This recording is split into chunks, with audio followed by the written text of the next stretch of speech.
Partie 3, chapitre 2. Un cœur simple. Gustave Flaubert. Ce fut un chagrin désordonné.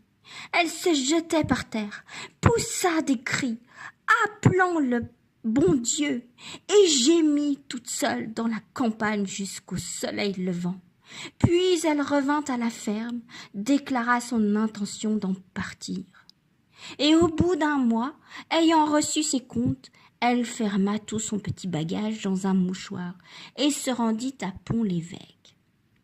Devant l'auberge, elle questionna une bourgeoise en capeline de veuve et qui précisément cherchait une cuisinière.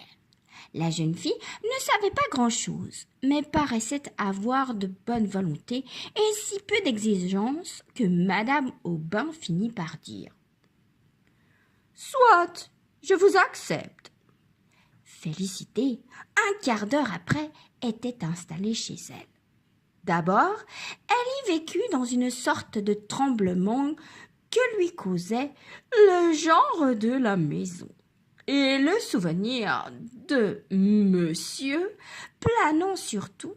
Paul et Virginie, l'un âgé de 7 ans, l'autre de 4 ans à peine, lui semblaient formés d'une matière précieuse. Elle les portait sur son dos comme un cheval, et Madame Aubin lui défendit de les baiser à chaque minute, ce qui la mortifia. Cependant, elle se trouvait heureuse. La douceur du milieu avait fondu sa tristesse. Tous les jeudis, des habitués venaient faire une partie de Boston. Félicité préparait d'avance les cartes et les chaufferettes. Ils arrivaient à 8 heures, bien juste, et se retiraient avant le coup de 11.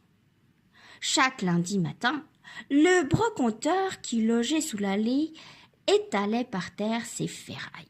Puis la ville se remplissait d'un bourdonnement de voix où se mêlaient des hennissements de chevaux, des bêlements d'agneaux, des grognements de cochons, avec le bruit de ces secs des carrioles dans la rue.